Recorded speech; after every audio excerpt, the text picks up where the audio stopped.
Les conduire à Jésus. Me voici, moi et les enfants que Dieu m'a donnés. Hébreux, chapitre 2, verset 13. C'est pour eux que je prie, Jean 17, verset 19. Conduire l'enfant à Jésus. Et Jésus appela les petits-enfants et dit « Laissez-les venir à moi » Luc 18, verset 16. Une maman soucieuse du salut de son enfant me demande de le rencontrer. Depuis quelque temps, notre fils se montre rebelle. Il refuse de nous écouter lorsque nous lui parlons de Jésus. Consentiriez-vous à vous entretenir avec lui ? J'accepte volontiers, en précisant toutefois que je n'ai rien d'un convertisseur. Le jour suivant, la dame m'amène le rebelle en le chapitrant devant moi avant de me le confier. « Tu sais, j'ai demandé à ce monsieur de te parler sérieusement, car tu me fais de la peine. Tu résistes aux appels de la grâce. Ton cœur est noir et doit être purifié si tu veux aller au ciel. » Ce patois, je le sens, exaspère l'enfant et le ferme à tout entretien valable, d'autant plus difficile à mener que maman reste à nos côtés, impassible et sévère. Sans doute veut-elle me jauger et voir si je serai à la hauteur de ma tâche. Ma profession n'est-elle pas de gagner des âmes ? Gare à moi si j'échoue et la déçois dans son attente. Alors j'ai une folle envie de dire au gamin « Viens donc avec moi faire une partie de ballon ». Certes, l'intention de vouloir conduire son enfant à Jésus est louable, car il serait navrant qu'un chrétien se désintéressât du salut des siens. J'imagine la joie d'un père et d'une mère pouvant déclarer à la gloire de Dieu « Tous nos enfants sont au Seigneur ». Incontestablement, pour eux, ce cadeau est l'un des plus beaux venant du ciel. À cause de cela même, les parents zélés sont tentés de forcer les décisions, de fabriquer des conversions sans lendemain, dont le triste résultat est d'éloigner à jamais ceux que l'on prétendait justement conduire au Sauveur. D'où quelques précautions à prendre ou erreurs à éviter. Premièrement, la première erreur est de faire de la décision de son enfant une question de prestige devant les membres de la communauté. Telle maman harcèlera son rejeton, fera pression sur lui pour être en mesure d'annoncer autour d'elle en se rengorgeant « Ma fille s'est convertie de bonne heure. Mon fils a une vocation, il veut être missionnaire en Afrique. Voyez mon dernier comme il marche bien, il rend témoignage à l'école et se montre zélé pour Christ. » Pas de cela. Demandez-vous pourquoi vous tenez si fort à ce que votre enfant s'abandonne au Seigneur. Est-ce pour en tirer gloire ? Dans ce cas, votre insistance malsaine, à coup sûr maladroite, l'agacera et le fermera à l'Évangile. Laissez-vous sonder par Dieu, et si vous discernez que l'orgueil vous inspire, humiliez-vous, vous efforçant d'entrer dans le repos. Hébreux 4, verset 11, l'heure de Dieu viendra.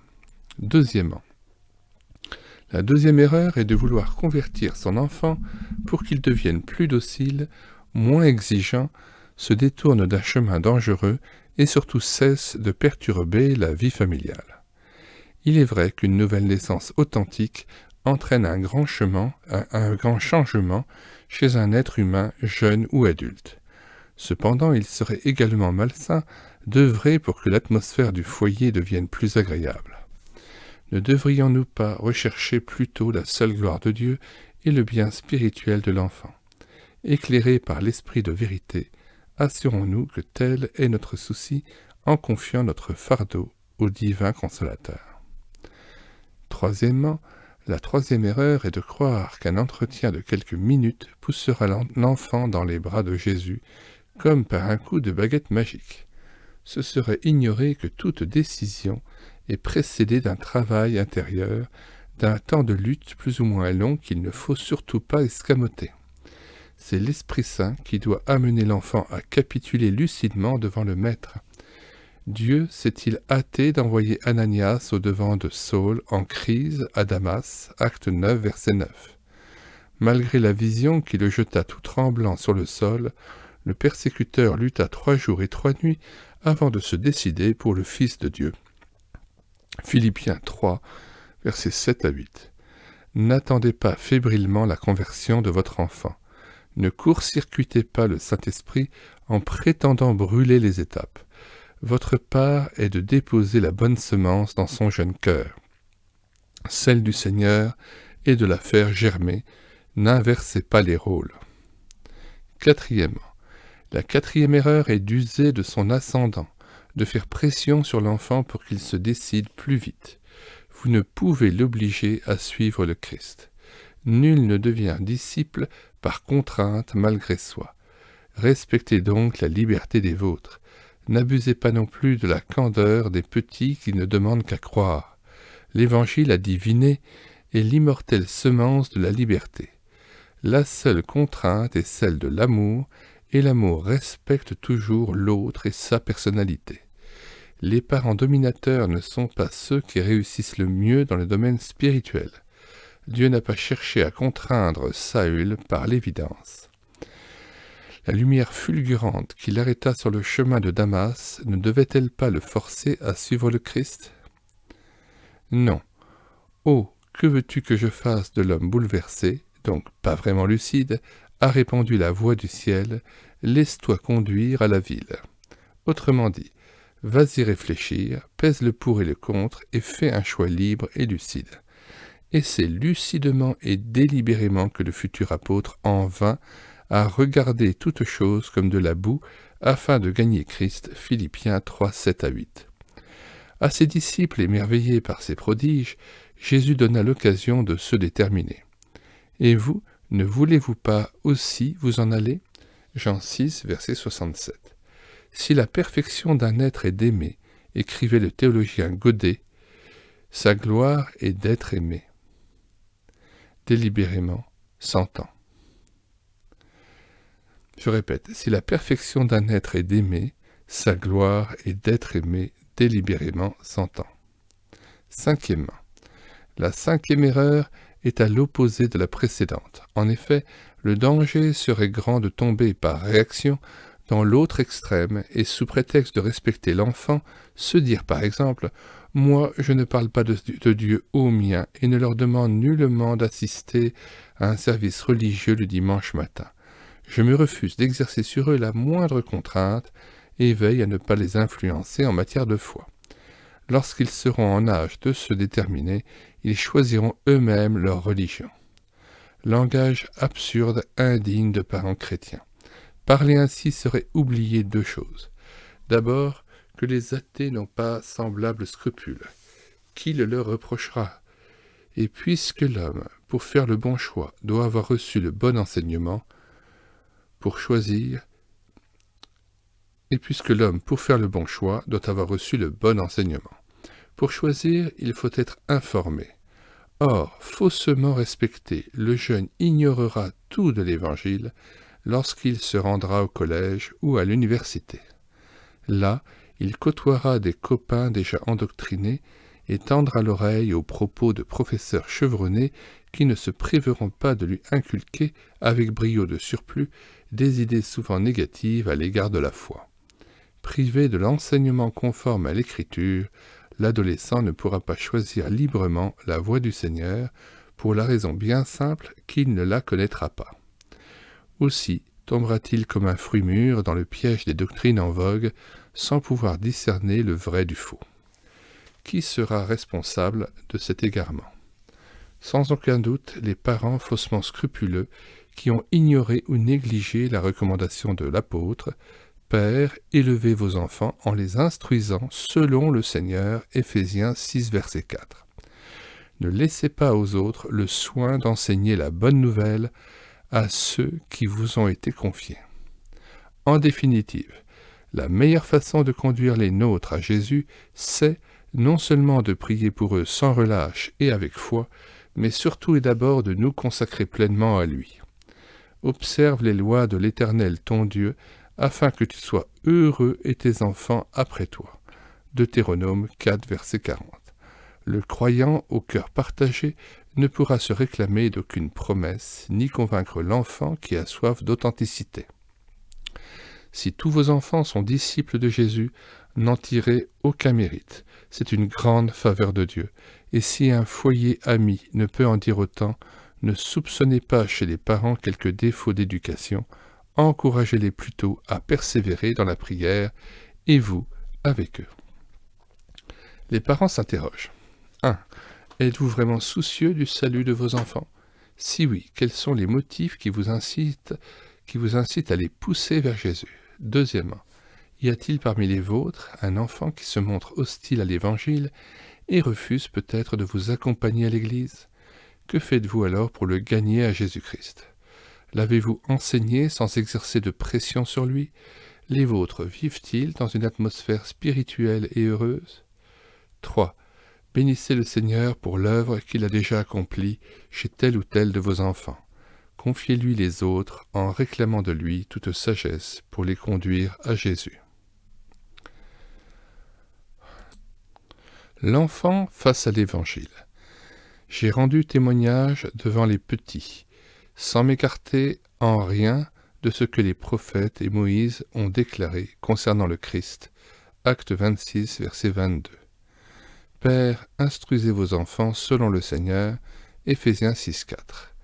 Qui de nos jours prend au sérieux une conversion d'enfant? Et qui accepte de croire à une expérience de foi authentique et durable étant donné leur âge? Est-il vraiment sage de leur prêcher l'Évangile? Ceux qui préfèrent laisser les petits dans leur ignorance soulèvent plusieurs objections apparemment fondées. Première objection. L'enfant, disent-ils, manque de maturité pour assimiler le message de la grâce. Il n'a pas la vraie notion de Dieu et encore moins celle du péché. Le sacrifice de la croix l'étonne à peine et sa signification lui est totalement étrangère. Il ignore le contenu des expressions chères à nos évangélistes, salut gratuit, se repentir, obtenir le pardon, donner son cœur, naître de nouveau. Et puis, n'est-il pas déraisonnable de confier une Bible à de jeunes cerveaux alors que des adultes ont tant de mal à lire et à la comprendre?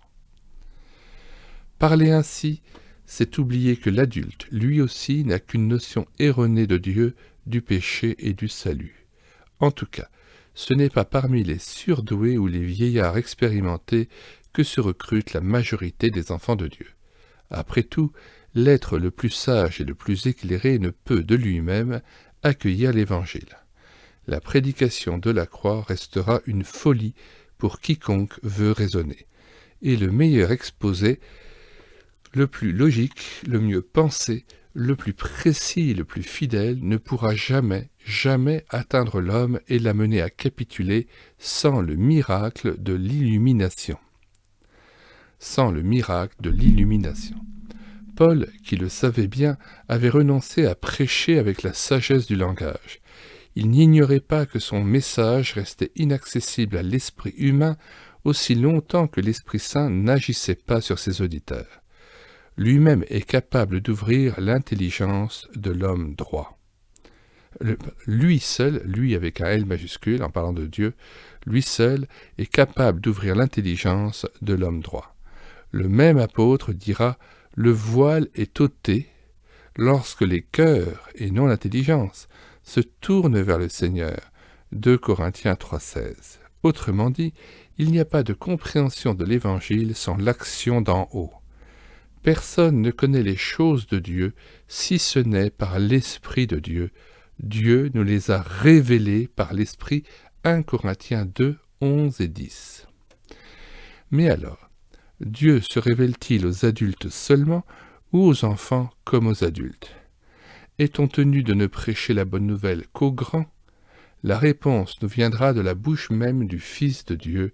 « Je te rends grâce, Père, d'avoir caché ces choses aux sages et aux intelligents et de les avoir révélées aux enfants. » Matthieu 11, 25.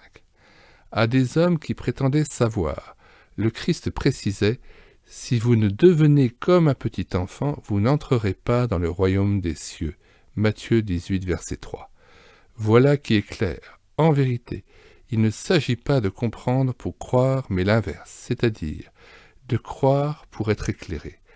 Conscient de cela, l'apôtre ne manquait pas de rendre témoignage devant les petits et les grands, acte 26, verset 22.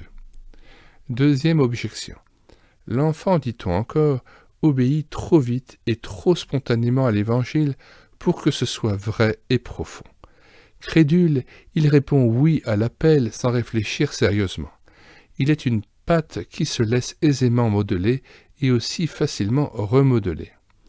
Au fond, il accepte le Christ parce qu'on insiste ou le menace de perdition. La peur de l'enfer le fait céder et se soumettre. Plus tard, lorsqu'il raisonnera un tant soit peu, il rejettera cet enseignement rassurant, mais accepté tel quel pour faire plaisir. En réalité, le message n'a pas été assimilé. Et puis l'enfant est enthousiaste, il admire les aînés et leur accorde volontiers sa confiance. Lorsqu'il dépassera l'adolescence, l'âge des retournements, il déchantera, contredira les siens, perdra l'estime de l'adulte, prendra le contre-pied des choses entendues et se rebellera contre tout endoctrinement. Tout cela est loin d'être faux et l'expérience donne souvent raison à de tels arguments.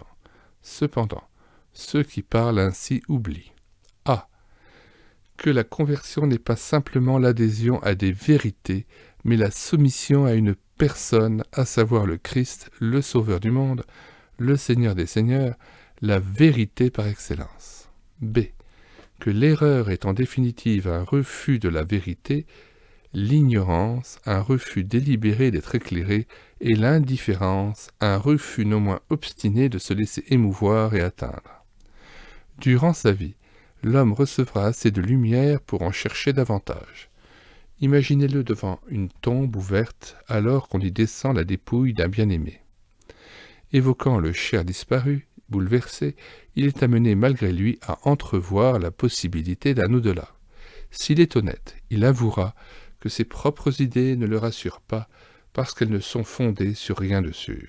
Hélas, plutôt que de chercher la lumière jusqu'à ce qu'il l'ait trouvée, il tente de se persuader qu'il n'y a plus rien après la mort ou que tout finira par s'arranger de l'autre côté.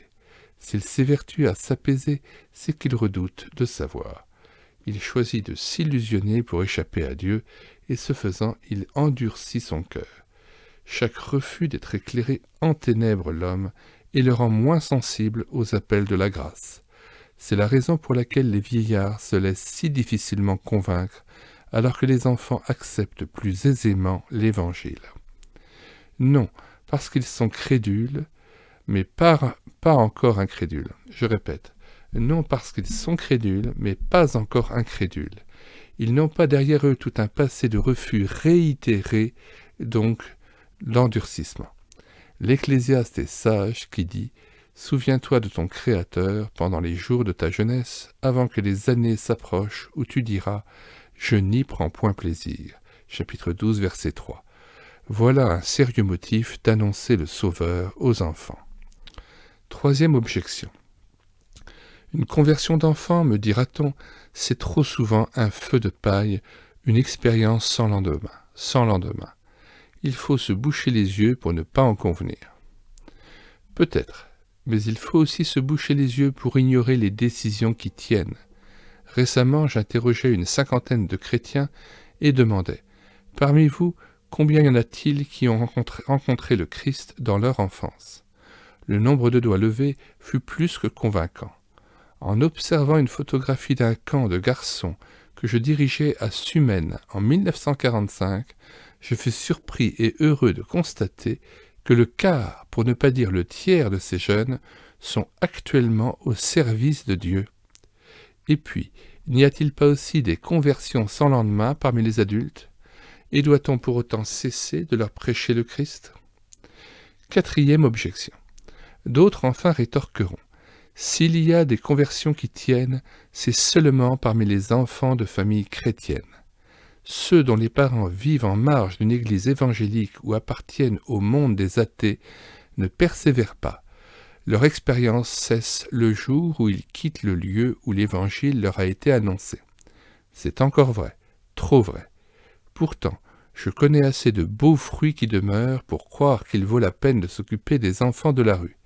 Que de garçons ou de fillettes ont été à l'origine de la conversion de toute une famille étrangère à la foi.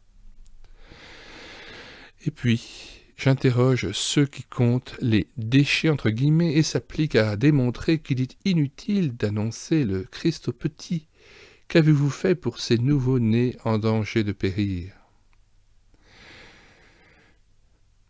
Lorsqu'un enfant de milieu athée se convertit à Jésus, les chrétiens qui le connaissent ne devraient-ils pas le prendre en charge et l'entourer inlassablement d'un mur de prière avec autant d'instance que nous le ferions pour l'être que l'on aime. Le jour où on, le tentateur, la recherchera, entre parenthèses pour l'entraîner, nous bâtirons sur elle des créneaux d'argent. Si elle est une porte, nous la fermerons avec une planche de cèdre, dit Salomon dans le Cantique des Cantiques, chapitre 8, versets 8 et 9. Le jour où on la recherchera, nous bâtirons sur elle des créneaux d'argent.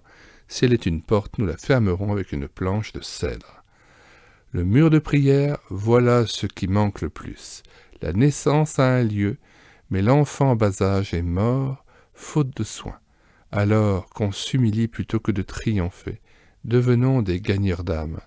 Parlons de Jésus aux petits comme aux grands et manifestons un intérêt particulier pour les petits. Entourons nos enfants de notre intercession. Croyons que l'Évangile peut les atteindre et accordons-leur toutes les occasions possibles de l'entendre retentir. Le Christ dit aux parents, « Laissez venir à moi les petits-enfants et ne les en empêchez pas, peut-être par votre incrédulité ou votre insouciance, car le royaume de Dieu est pour ceux qui le ressemblent. » Marc 10, verset 14. Les parents s'interrogent. 1. Croyez-vous que l'Évangile peut être reçu par un enfant, même le moins ouvert intellectuellement, qu'il peut naître de nouveau tout comme un adulte? Avez-vous déjà formulé l'une ou l'autre des objections relevées ci-dessus? Sont-elles tombées? Deuxièmement, êtes-vous réellement soucieux du salut des vôtres? Que faites-vous pour qu'ils entendent l'Évangile? Vos enfants sont-ils heureux de vous accompagner dans des réunions dites d'évangélisation? Leur avez-vous parlé de Jésus? Troisièmement, bénissez celui qui a le pouvoir d'éclairer et de régénérer même le plus petit de vos enfants. Bénissez-le pour ceux qui déjà ont fait une expérience profonde. Présentez-lui les autres avec espérance. C'est lui qui le fera.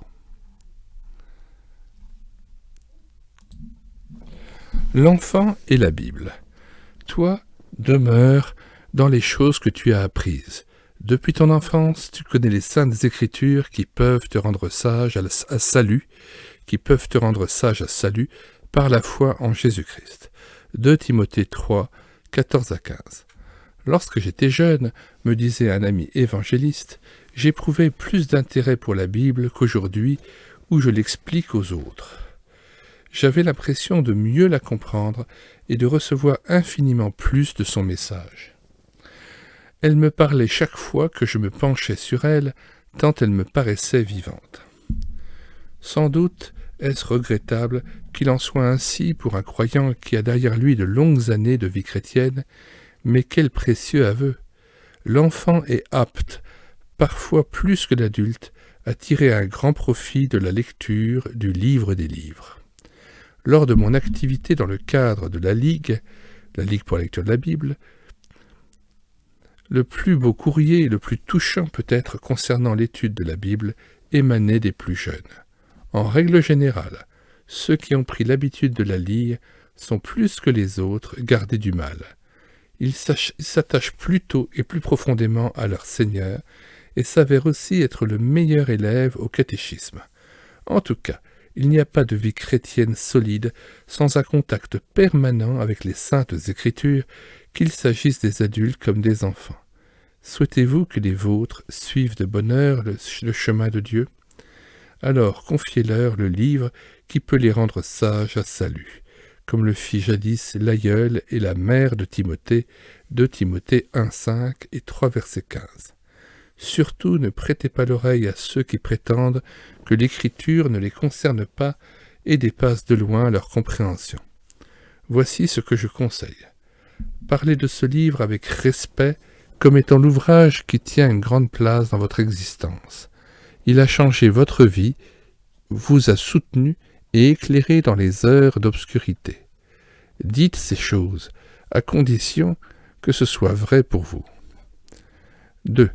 Ouvrez la Bible en famille sans donner aux vôtres l'impression que vous lisez un acte notarié, votre feuille d'impôt ou le code pénal. Que votre lecture soit vivante, expressive, bien dosée, choisie en fonction de l'âge de ceux qui écoutent. Ne leur infligez pas un chapitre interminable, sous prétexte que du temps de Néhémie, les enfants écoutèrent la loi des heures et une semaine durant sans broncher. Néhémie 8, 3 et 18. Si cela s'impose, introduisez un mot d'explication ou une anecdote qui facilitera la compréhension du texte choisi. Quoi qu'il en soit, vos jeunes auditeurs doivent discerner que vous croyez tout ce que vous lisez dans l'Écriture. Troisièmement, achetez une belle Bible à chacun de vos enfants et offrez-la tel un cadeau de grand prix. Joignez à ce livre un carnet de merveilles. Alors, en note 1, M. Adoul suggère de commander ce carnet au bureau de la Ligue pour la lecture de la Bible de votre pays. Voilà. Un carnet de merveilles dans lequel votre enfant notera au fil des jours les découvertes, promesses, avertissements qu'il aura faites au cours de ses lectures. S'il utilise peu, ne vous montrez pas déçu, priez plutôt afin qu'il trouve intérêt et joie à lire les Écritures. Quatrièmement, aidez-les à lire régulièrement la parole de Dieu en leur offrant un guide biblique ou un plan de lecture. Entre parenthèses, le lecteur de la Bible junior, par exemple,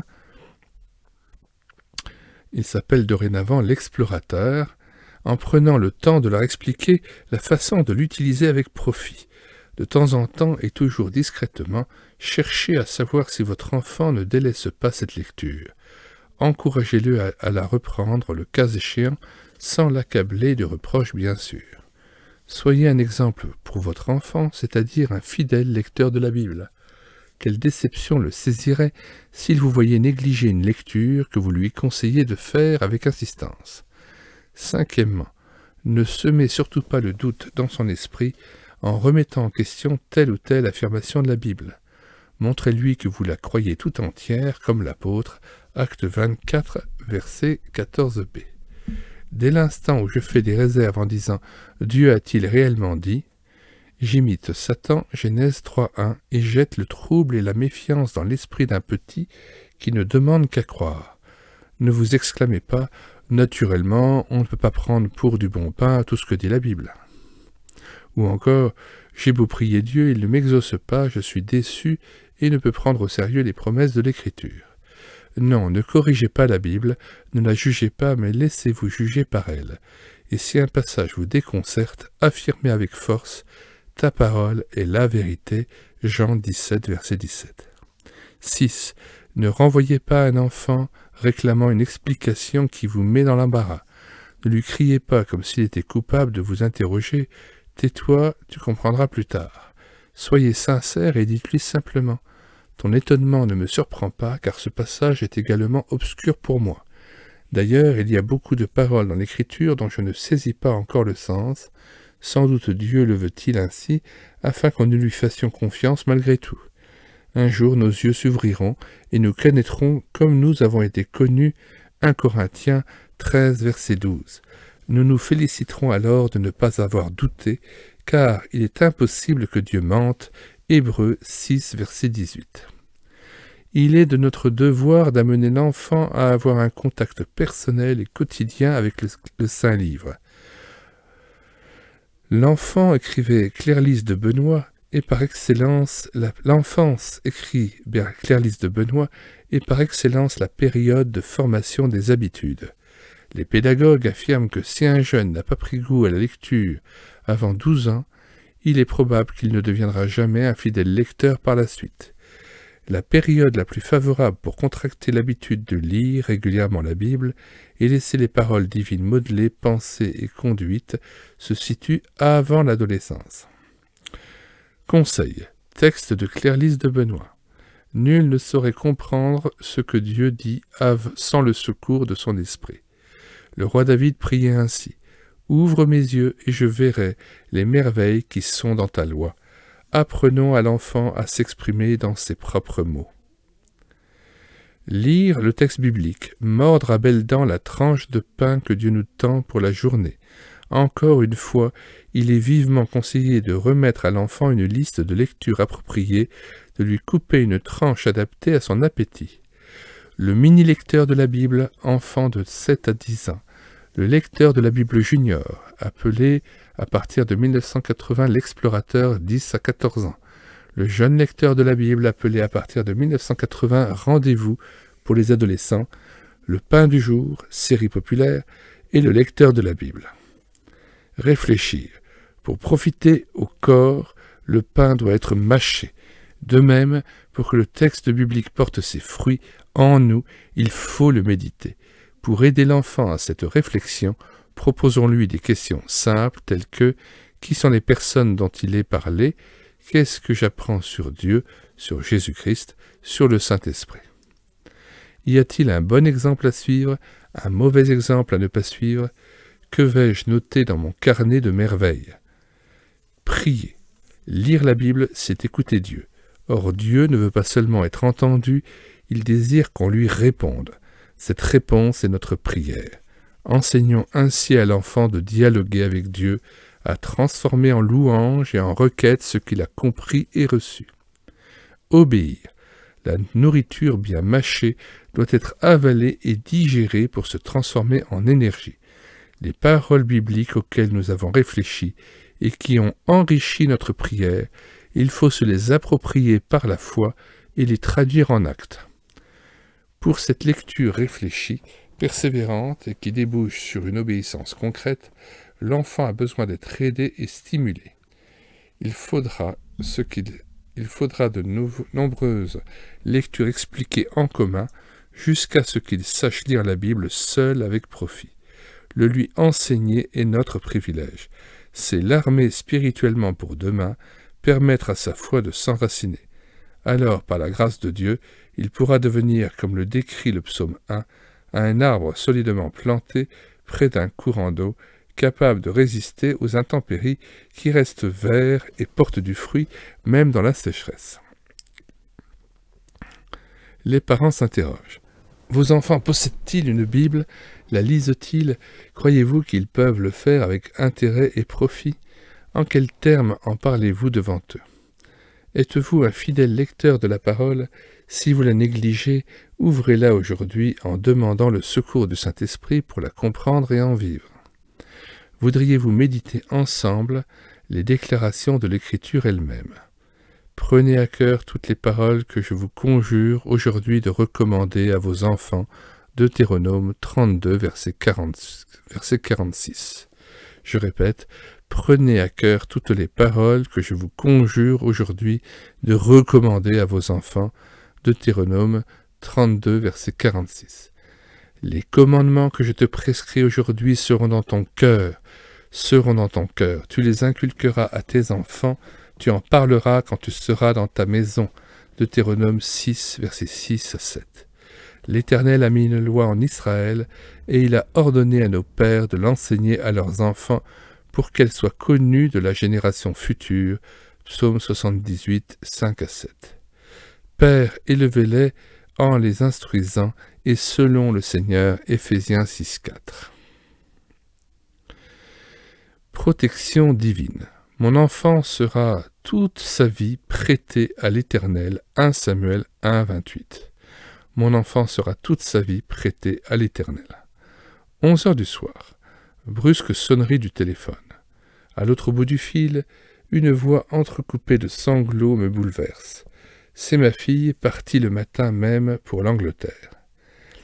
Papa, me dit-elle, une fois débarquée à Southampton, j'ai été refoulée et donc obligée de reprendre le bateau à cause d'un papier manquant.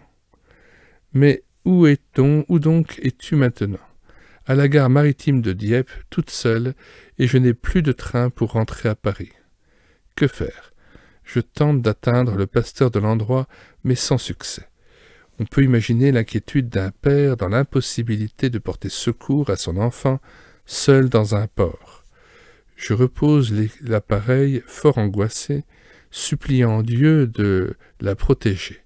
Rongé d'inquiétude, je lutte durant des heures sans recevoir d'en haut le moindre apaisement. Jusqu'au moment où, conscient de ma totale impuissance, je cède. Seigneur, tu vois mon angoisse. Je te remets ma fille, car je ne puis rien pour elle. Entre tes mains, elle sera infiniment mieux protégée que si j'étais auprès d'elle. C'est alors que Dieu intervient. Soudainement apaisé, je m'endors profondément jusqu'au matin. Le lendemain, ma fille arrive toute réjouie. « C'est tout ce qui s'est passé, me dit-elle. Après t'avoir téléphoné, j'ai rencontré un employé de la gare qui faisait sa ronde. Surpris de me voir là toute seule, il s'est exclamé « Que faites-vous là à cette heure? Il n'y a plus de train jusqu'à demain matin, 5 heures. » Me voyant désemparé, il a ajouté « Rassurez-vous, je vais vous introduire dans une salle d'attente où vous pourrez vous allonger et dormir à votre aise. Je fermerai la clé derrière moi et demain, je viendrai vous ouvrir à l'heure du train. Ici, vous ne risquez rien. Dieu avait envoyé son ange pour secourir ma fille. J'en fus émerveillé et combien reconnaissant. » Cet incident me rappelle une importante vérité. Le Seigneur s'occupe de mes problèmes lorsque je les lui confie. Il prend en charge les miens si je les lui donne réellement. L'erreur serait de croire que mon enfant est protégé dans la mesure seulement où je le garde près de moi, sous mes yeux, en quelque sorte blotti contre ma poitrine. Non, Dieu seul est un solide rempart, une forteresse inexpugnable. N'est-ce pas là le thème favori des psaumes? Dès l'instant où je crois en la valeur de ma protection, c'est-à-dire en moi-même, Dieu ne peut accorder la sienne. Trop de parents tiennent leurs enfants dans du coton, tels des bébés, en milieu stérile. Alors ils sont incapables de résister lorsque sévit la moindre épidémie. Anne, la mère de Samuel, nous enseigne à ce sujet, 1 Samuel 1 et 2. Cette femme de Dieu garda son enfant auprès d'elle jusqu'à ce qu'il fût sevré, puis l'amena à Silo pour le laisser dans un milieu réputé dépravé.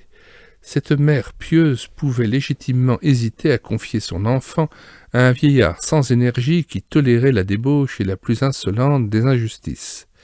Samuel n'allait-il pas subir l'influence de l'entourage, être à la longue contaminé par tant de mauvais exemples? Pas du tout, grâce à Dieu, le jeune homme devint un ardent prophète, conscient plus que quiconque de la sainteté divine.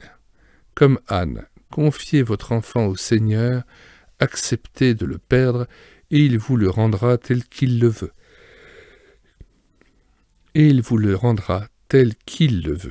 En tout cas, déchargez-vous sur lui de vos soucis, et il prendra soin de vous. 1 Pierre 5, verset 7. L'Éternel est bon, il est un refuge au jour de la détresse. Il connaît ceux qui se confient en lui. Nahum, chapitre 1, verset 7. L'Éternel est mon rocher, je me retirerai vers lui, il est mon bouclier, la force qui me délivre et ma haute retraite. Psaume 18, versets 2 à 4. L'ange de l'Éternel campe autour de ceux qui le craignent, et il les arrache au danger. Quand les justes crient, l'Éternel entend, et il les délivre de toute leur détresse. Aussi pouvons-nous dire avec confiance, « Le Seigneur est mon aide, je ne craindrai rien ». Psaume 34, verset 8, 18. Hébreux 13, verset 6. Je dis à l'Éternel, « Tu es ma retraite et ma forteresse, mon Dieu en qui je mets ma confiance ». Psaume 91, verset 2. Les parents s'interrogent. Êtes-vous inquiet au sujet de votre enfant? L'avez-vous réellement confié au Seigneur? Avez-vous l'assurance qu'il veille sur lui, qu'il est dans sa main? Voulez-vous relire les textes donnés ci-dessus?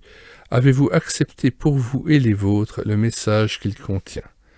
Pouvez-vous dire « Dieu est ma forteresse » alors bénissez-le pour sa puissante protection. Filtrez ses propos. Qu'il ne sorte de votre bouche aucune parole malsaine ou simplement inutile. Cherchez les mots qui aident et encouragent. Que chacune de vos paroles serve au progrès spirituel des autres. Éphésiens 4, verset 29. L'enfant est par nature critique, sévère à l'égard d'autrui et j'oserais dire médisant, surtout vis-à-vis de ses petits camarades. Or, trop de parents entretiennent sans le savoir cette fâcheuse tendance en parlant de tout et de rien devant lui, sans songer à contrôler leurs propos et les thèmes abordés. Tout est étalé sans discernement devant un petit monde avide d'informations. Qui dira l'impact négatif produit par des paroles non filtrées sur de jeunes êtres naturellement enclins à retenir le mal et, ce qui est pire, à détecter les mauvaises dispositions de cœur des aînés. Montrez-vous sévère envers autrui et vous aurez une descendance impitoyable. Est-il sage de parler à table des problèmes de l'Église, des maladresses ou des chutes de certains responsables? L'enfant doit-il savoir ces choses? Qu'en retirera-t-il de bon? Puisque ces informations ne manqueront pas de lui faire du mal, pourquoi ne pas les taire en famille? L'impression produite en lui sera d'autant plus funeste qu'il discernera chez celui qui médit la jalousie, l'esprit de jugement ou le plaisir de dénigrer ceux qui ont failli. Quand bien même la communauté traverserait une passe difficile, n'en parlez pas devant les vôtres. Et surtout, que ces problèmes douloureux ne reviennent pas sur le tapis chaque fois qu'un frère ou une sœur vous visite. L'Église a ses taches et ses rides. Est-ce une raison pour avilir l'épouse du Seigneur qu'il veut faire justement paraître devant lui sans tache ni rides? Éphésiens 5, verset 27. Ne vous rendez pas au culte en maugréant. Ah, il faut encore aller subir les lenteurs et la monotonie de monsieur Untel. De retour à la maison, n'extériorisez pas votre mécontentement si vous êtes déçu de l'exposé du prédicateur. Ne relevez pas ses fautes de syntaxe ou ses affirmations que vous estimez gratuites, pas plus que les hésitations de l'organiste, incapable à votre avis d'entraîner l'auditoire. Laissez-vous plutôt sonder par Dieu pour savoir si vous étiez réellement dans de bonnes dispositions de cœur et d'esprit lors de ce service. L'indulgence est une qualité bien rare parmi les croyants. 1 Timothée 3, verset 3 et Hébreux 5, verset 2. J'ai souvent visité un frère qui ne manquait jamais de dénigrer sa communauté et ses responsables, insistant sur les insuffisances des évangéliques. J'ai dû constater un fait douloureux, la plupart des siens se sont détournés de la foi. S'il en était ainsi, rentrez en vous-même et acceptez de réviser votre notion des choses. Vous n'irez plus à l'Église, pour vous d'abord, pour y recevoir du bien, mais essentiellement pour adorer le Seigneur dans le cadre de la famille chrétienne. Cette rencontre hebdomadaire devrait être attendue comme une fête, et vos enfants devraient découvrir sur votre visage la joie d'y prendre part. Mais peut-être est-il exact que l'ambiance du service est froide, désespérément languissante, et le sermon un tantinet broussailleux. C'est une petite épreuve. Refusez de la subir, mais dominez-la plutôt par l'intercession et la foi en l'action du Saint-Esprit, ainsi que par un redoublement de ferveur. Et puis, priez-vous pour votre pasteur. Avez-vous le souci de la bonne marche de votre communauté, des progrès spirituels de vos frères et sœurs en la foi? Si vous vivez le culte à contre-cœur, dans l'irritation et l'agacement, vos enfants le discerneront très vite, ne trouvant aucun intérêt à fréquenter des réunions qui vous éprouvent, et ils ne tarderont pas à se détacher de l'Église et, ce qui serait pire, à rejeter le Christ.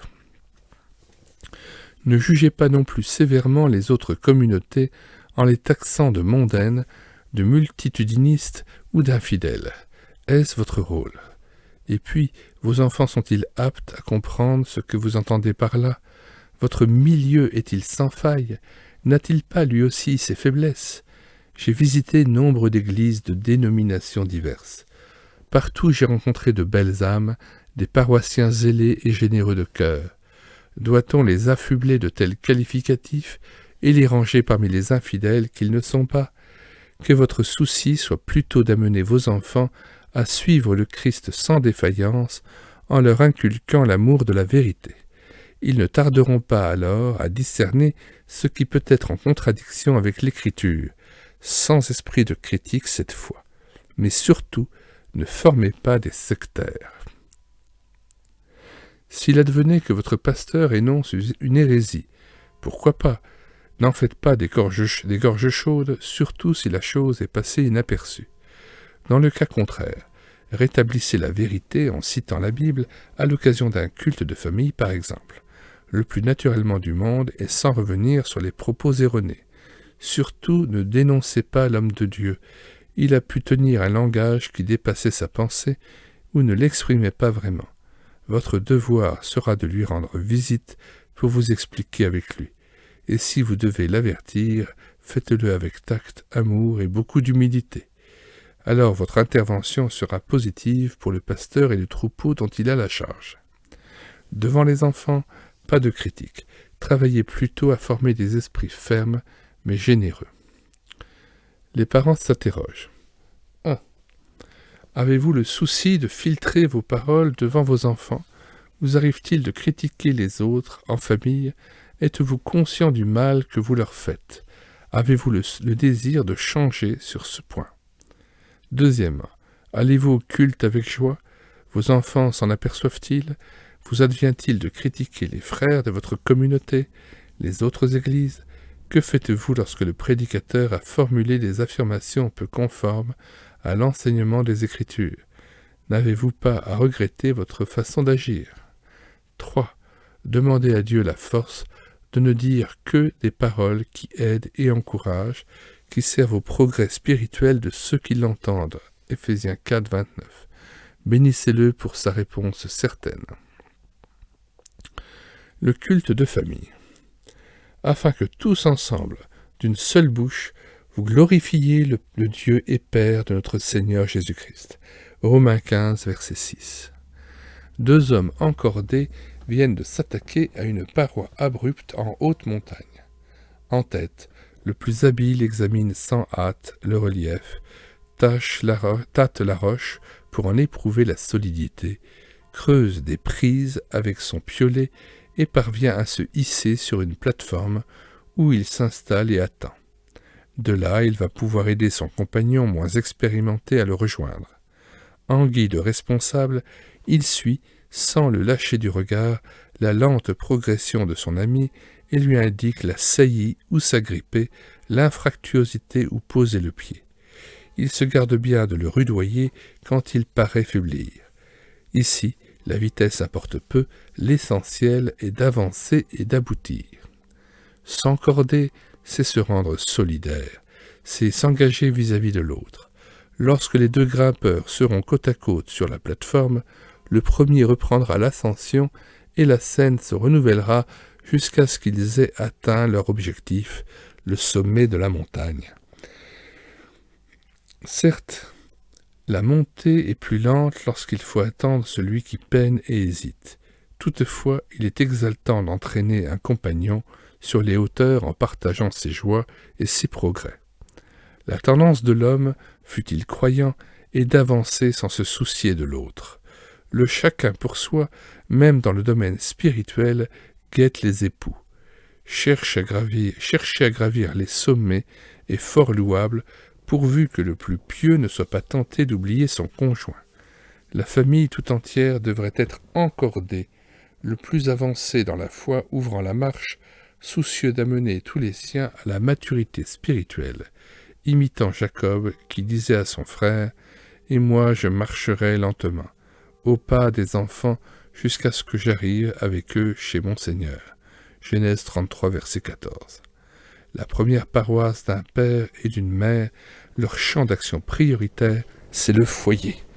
Aussi, l'un comme l'autre s'appliqueront-ils à faire de leur maison une église, un sanctuaire, où Dieu est adoré. Si d'aventure l'un des époux se montre réticent ou manifeste peu de besoin, le plus zélé se gardera d'imposer, à coup d'arguments bibliques, un culte de famille non souhaité. Il serait dommage que les enfants voient maman, par exemple, subir en soupirant ou en branlant la tête avec humeur la lecture et la méditation des Écritures autour de la table. C'est pourquoi des questions se posent aux parents chrétiens. Sont-ils répréhensibles de ne pas célébrer le culte de famille? Doivent-ils l'instituer? Le maintenir régulièrement ou ne l'avoir que sporadiquement lorsque le besoin s'en fait sentir? Après tout, aucune loi du Nouveau Testament ne les oblige à le pratiquer régulièrement, bien que les enfants de Dieu soient invités à s'exhorter les uns les autres chaque jour, aussi longtemps qu'on peut dire aujourd'hui, Hébreux 3, verset 13. Nous sommes sous le régime de la grâce, donc parfaitement libres de célébrer ce culte plusieurs fois par semaine, et libres également de ne pas l'observer du tout.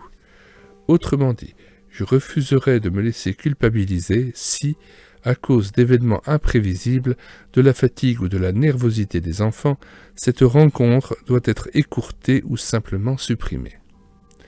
L'important est que règne dans la maison une atmosphère sereine, baignée de joie et de louange. Toutefois, il serait dommage d'évacuer cet office, d'être retenu par la crainte de lasser de jeunes oreilles ou de tomber dans l'inévitable routine. N'est-il pas bienfaisant de lire ensemble l'Écriture et de chanter la gloire du Créateur dans le cercle familial ? Je le sais, la vie moderne est si fébrile, nos programmes si chargés, qu'il est parfois difficile de trouver du temps à consacrer au Seigneur. Mais puisque les premiers convertis persévéraient dans la communion fraternelle et dans l'enseignement des apôtres, contenu dans l'Écriture tout entière, pourquoi n'en serait-il pas ainsi dans votre foyer ? Des parents s'abstiennent de célébrer le culte de famille pour diverses raisons. Nous en signalons au moins 6. 1. L'ignorance. Peut-on demander à des époux issus de milieux athées d'instituer un culte de famille dont ils n'ont aucune idée, n'ayant jamais participé à de telles rencontres ? Pour ce motif, il serait souhaitable qu'il y ait un échange de vues sur ce sujet important dans le cadre de l'Église locale. Deuxièmement, la routine. Certains parents hésitent à rétablir l'autel dans la maison parce qu'ils gardent le souvenir pénible de longues lectures bibliques accompagnées de commentaires insipides débités par un père insensible aux réactions des siens. Alors, pour ne pas infliger pareille punition à ses enfants, papa a cru bon de supprimer purement et simplement cette rencontre. Ne serait-il pas plus bénéfique de remplacer le mauvais par du bon et non par rien du tout ? Les souvenirs négatifs devraient plutôt nous inciter à faire de ces réunions de famille des moments attendus de joyeuse communion. Troisièmement, les programmes trop chargés. Dans les communautés naissantes, pasteurs et anciens disposent d'un nombre réduit de bonne volonté. Ils sont tentés de les employer au maximum au préjudice de la famille elle-même. Le père débordé, tenu d'assister aux multiples réunions de la paroisse, de véhiculer les personnes dites intéressées, de visiter les malades et les vieillards, etc., doit renvoyer au calende grec ce qui serait un bien pour les siens. Quatrièmement, la passivité. Certains parents attendent d'être poussés pour réunir la famille autour du Seigneur. Il fut un temps où je faisais équipe avec un cher collègue qui me déclara au premier jour de notre collaboration. N'instituons pas un moment de prière au début de chaque journée, nous risquerions de tourner en rond dans le blablabla. Nous prierons quand nous en sentirons le besoin, ce sera plus authentique. Excellent motif au piètre résultat. Nous avons fort peu plié les genoux ensemble et c'est dommage. Cinquièmement, le mauvais exemple. Un père au caractère exécrable se sent-il libre d'enseigner ses enfants ? Comment pourrait-il être pris au sérieux par ceux qui le voient vivre de près ? D'où l'importance pour un chef de famille de veiller sur son comportement, de s'humilier chaque fois qu'il a pu décevoir les siens, afin que soit célébré un culte bien accueilli par tous. 6. Une vie intérieure relâchée. La plupart des pères qui n'ont jamais institué ce culte n'en éprouvent pas le besoin parce qu'ils négligent de cultiver leur communion avec le Seigneur. Le culte personnel doit précéder le culte de famille, celui-là prépare celui-ci. Il ne peut y avoir de zèle et de ferveur là où fait défaut la vie intérieure. Qui néglige son maître n'aura nul désir de communiquer sa foi à son entourage. Avez-vous la pensée d'instituer le culte de famille ? Alors retenez ces 2 conseils. A. Ayez du bon sens. Que cette réunion soit brève si les vôtres sont nerveux ou fatigués, ou supprimés à l'occasion. Nous sommes libres et le restons. Vos enfants sont-ils agités, survoltés ? Alors ne les obligez pas à vous écouter longtemps, figés sur une chaise.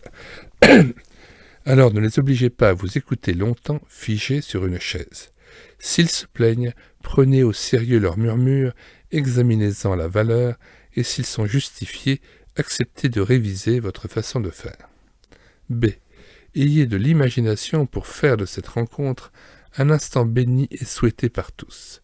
N'allez pas vous imaginer qu'un culte de famille doive se dérouler chaque fois de la même manière, selon un ordre définitivement établi, et croire, par exemple, qu'il faille 1. Débuter par une prière et un cantique. 2. Lire un chapitre de l'Ancien et du Nouveau Testament suivi d'un commentaire plus ou moins long. 3. Clôturer par le Notre Père, récité en chœur et à haute voix. Non, ce serait courir à un échec.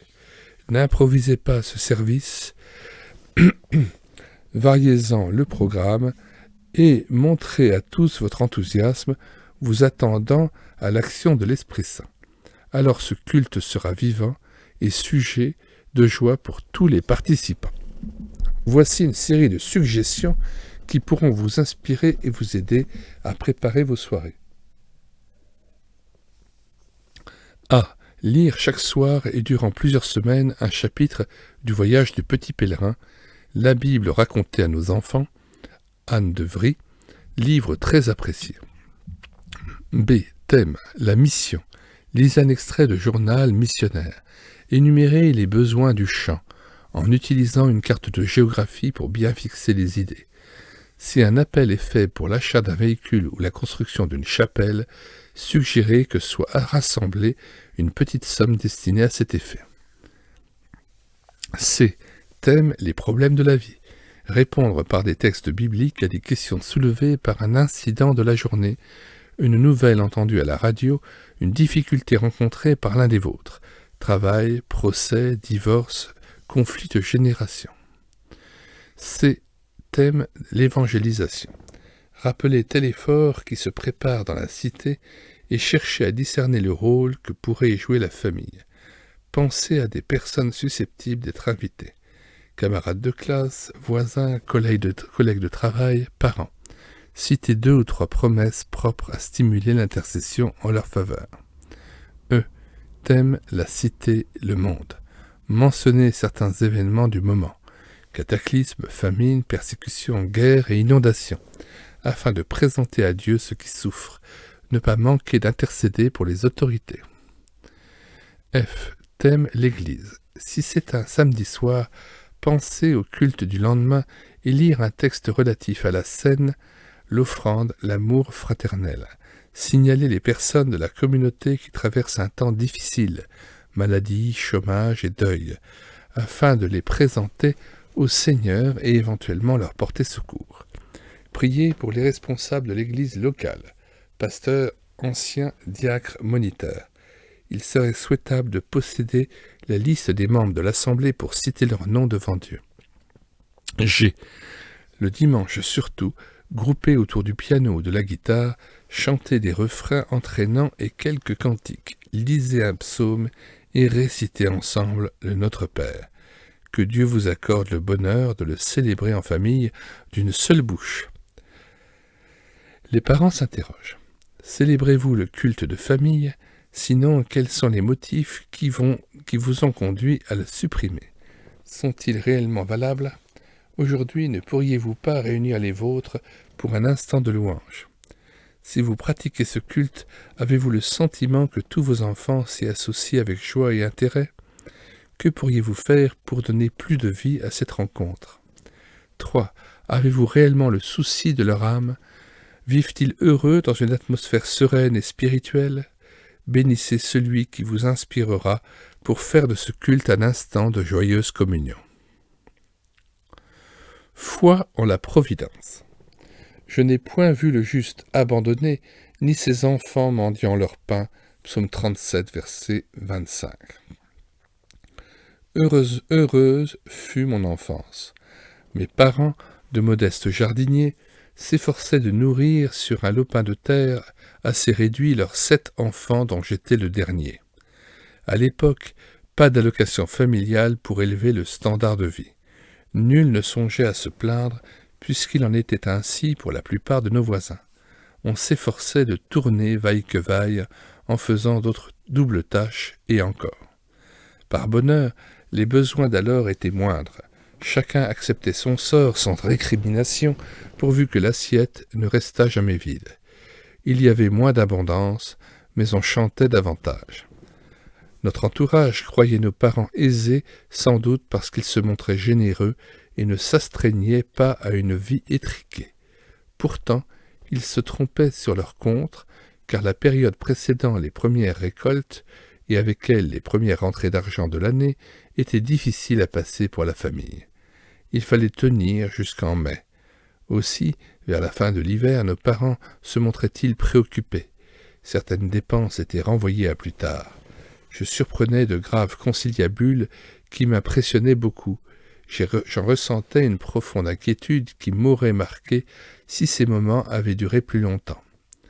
L'enfant, âme sensible, amplifie les difficultés et dramatise les situations pour la simple raison qu'il ne peut y ajouter le moindre rôle.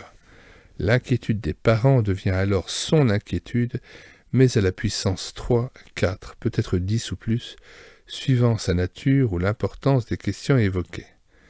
Puisqu'il ne peut rien aux problèmes des adultes, je pense que l'enfant devrait les ignorer ou ne pas en percevoir l'étendue. Si vous traversez un temps difficile sur le plan matériel ou professionnel, ne dites pas en famille, solennellement, « Mes chéris, je ne sais si demain vous pourrez manger. » Papa a perdu son emploi et donc ne pourra plus subvenir à nos besoins.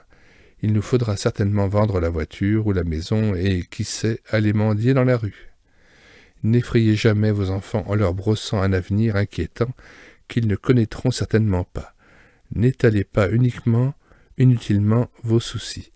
Vous rendriez les vôtres craintifs et développeriez chez eux la peur du lendemain. À chaque jour suffit sa peine. Montrez-vous confiant pour leur communiquer la foi en la providence, si de moins vous avez déjà appris à vous décharger de tous vos soucis sur le Seigneur, selon 1 Pierre 5, verset 7. Êtes-vous dans une situation préoccupante? L'avenir est-il bouché devant vous? Parlez-en à Dieu seul. Demandez-lui la grâce, c'en est une, de rester serein, vous remémorant la parole citée en exergue, « Je n'ai point vu le juste abandonné, ni ses enfants mendiant leur pain. » D'ailleurs, Dieu n'a-t-il pas promis de prendre soin de nous? 1 Pierre 5, 7. Peut-être votre situation pécuniaire vous oblige-t-elle à différer un achat que la famille attend avec impatience. Pour expliquer ce retard et sans dramatiser la situation, dites simplement « Pour l'instant, je ne puis vous procurer ce que je vous ai promis, mais ce n'est que partie remise. Présentement, je dois faire face à d'autres dépenses plus urgentes. Cependant, rassurez-vous, vous aurez votre cadeau dès que possible. » Autrement dit, fournissez une explication qui inspire la confiance. Et si vous êtes contraint de vous priver, n'en faites pas mention, sinon pour rappeler les promesses de Dieu. Vous-même, montrez-vous serein à la maison. Il n'y a pas de nuit qui ne s'achève, ni de tunnel qui ne débouche sur la lumière. C'est pourquoi il vaut mieux tenir le langage de la foi. Jusqu'ici, avez-vous manqué du nécessaire? Non. Alors continuons à vivre dans la louange. Comme par le passé, Dieu pourvoira à nos besoins. Alléluia. Bien entendu, si vous êtes l'objet d'une délivrance surnaturelle, ne manquez pas d'en faire état devant tous, avec joie et action de grâce. Il serait dommage de passer le fait sous silence. Après un séjour merveilleux dans les Alpes bernoises, ma famille avait été invitée à vivre un camp de ski dont j'étais l'aumônier. Nous interrogeâmes les nôtres afin de les rendre conscients de leurs privilèges. Dans votre classe, qui a pu passer Noël à l'étranger ou à la montagne? Combien nos enfants étaient heureux de constater, et nous avec eux, qu'ils avaient été les seuls à bénéficier d'une telle faveur. Dieu a ses bontés et ses compensations. S'il paraît nous priver sur un point ou sur un autre, en réalité il nous comble dans d'autres domaines. À nous de les découvrir et d'en parler. Nous sommes dans les mains d'un Père généreux, et un bon pédagogue, il nous fait apprécier ses dons et ses largesses en nous privant parfois de la dangereuse abondance. Et puis avec peu, il nous rend capables de réaliser beaucoup. Les parents s'interrogent. Êtes-vous de ceux qui ont l'habitude d'étaler leurs difficultés en famille? Vous souvenez-vous de choses dites qui ont pu accabler l'un de vos enfants craintifs de nature? Pensez-vous qu'il soit préférable de tenir secrets les problèmes qui vous pèsent? Deuxièmement, avez-vous appris à vous décharger sur lui de tous vos soucis? Êtes-vous serein et confiant parmi les vôtres? Qu'en pense votre conjoint? Troisièmement, bannissez les plaintes et les revendications inutiles, cultivez plutôt la reconnaissance en pensant à ceux qui sont moins favorisés que vous. Confidence de prédicateur. Esdras lut dans le livre, en présence des hommes, des femmes et de tous ceux qui étaient capables de l'entendre. Néhémie 8, verset 3. J'annonçais l'Évangile dans une petite cité campagnarde. Le deuxième soir, et durant le chant du premier cantique, une famille pénétra dans la chapelle remplie de gens, pour la plupart étrangers à la foi. Les sièges du fond étant chargés de fidèles bien installés, les retardataires furent contraints de traverser la salle pour venir s'asseoir près de la chaire. De telle sorte que j'eus, juste sous mes yeux, un bonhomme de 2 ans, bavard et agité.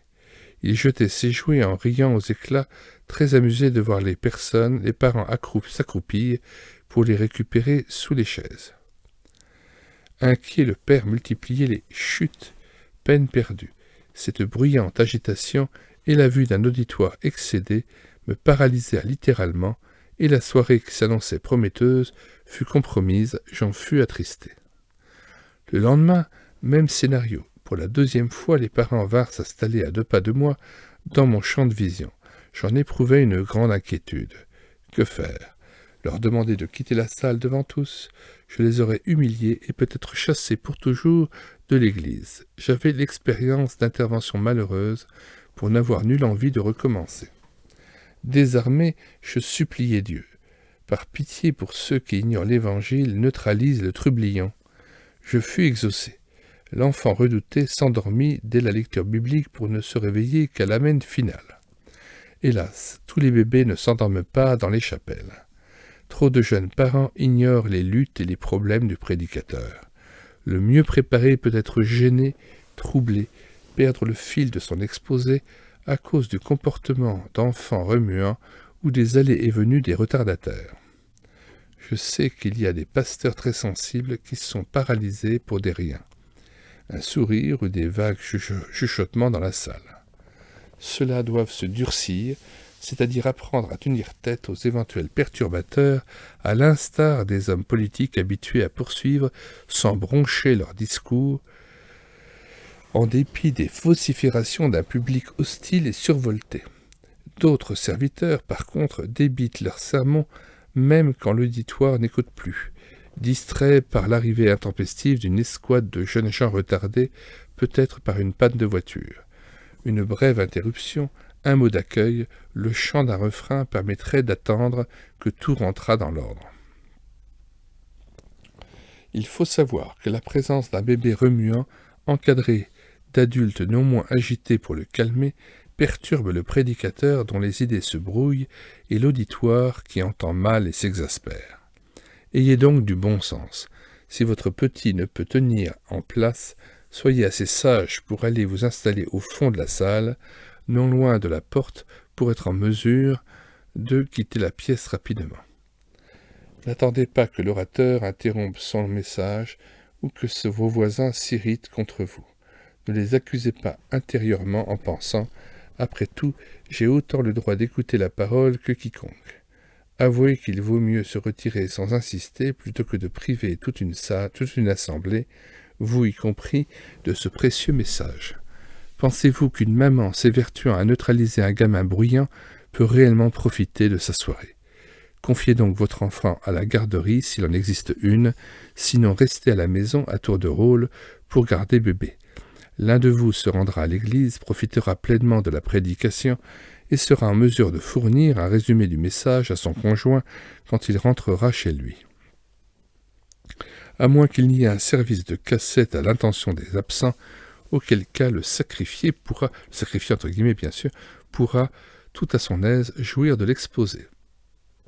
Avec cette formule, chacun trouvera son compte, même bébé qui gagnera un supplément de sommeil. Il appartient aux responsables de la communauté, pasteurs ou anciens, d'éclairer les parents quelque peu inconscients. Il est préférable en outre que les derniers bancs pris près de la sortie soient rigoureusement réservés aux familles, car une légère agitation au fond de la salle dérange peu. Il serait souhaitable qu'une personne responsable se tienne à l'entrée pour placer les parents chargés de bébés en les invitant à ne pas occuper les sièges de devant. Ceci dit, n'allez pas en déduire qu'il faut mettre systématiquement à la porte de nos salles de réunion enfants et adolescents. Au contraire, amenez-les dès qu'ils sont en âge de comprendre, Néhémie 8.3, mais en veillant sur eux. Les petits reçoivent plus qu'on ne croit. Je revois tel gamin, un vrai démon à la maison qui, le dimanche matin et tout au long du culte, restait impassible sur le premier banc, écoutant le pasteur avec un grand sérieux. Qu'il eût été dommage de priver cet enfant d'un service dont, visiblement, il buvait les paroles. Depuis, il a grandi, et celui qui essoufflait les siens est devenu un garçon agréable et pieux. Je pense encore à un enfant de 10 ans qui avait assisté à une série d'exposés sur l'Apocalypse. Ces études, difficiles s'il en est, étaient apparemment hors de la portée d'un auditeur de cet âge-là. Pourtant, force me fut de constater, en parcourant les notes prises par ce jeune, qu'il avait compris l'essentiel du message. Ces 3 soirées devaient marquer un tournant dans sa vie, puisqu'il y rencontra son Seigneur, son Sauveur. Ne devrions-nous pas conclure à la manière de l'Ecclésiaste au terme de ce chapitre ? Il y a un temps pour rester à la maison et un temps pour se rendre aux réunions. C'est affaire de bon sens et d'amour. Les parents s'interrogent. Votre bébé est-il difficile et bruyant ? Lorsque vous l'amenez au culte, que faites-vous lorsqu'il perturbe le service ? Où vous placez-vous d'ordinaire ? Êtes-vous soucieux de vos voisins gênés par les cris et les gestes de votre enfant ? Y a-t-il une garderie dans votre église ? Acceptez de confier votre enfant aux monitrices qui s'y dévouent. Sinon, pourquoi ? Dans votre communauté, a-t-on abordé ce problème avec les parents ? Acceptez-vous, en vous relayant, de rester à la maison pour garder bébé s'il le faut et pour le bien de tous. Ne jalousez pas ceux qui sont libres, votre tour viendra. C'est l'affaire de peu de temps. Pensez à Anne, 1 Samuel 1. Bénissez celui qui vous a donné le trésor, qui vous retient à la maison.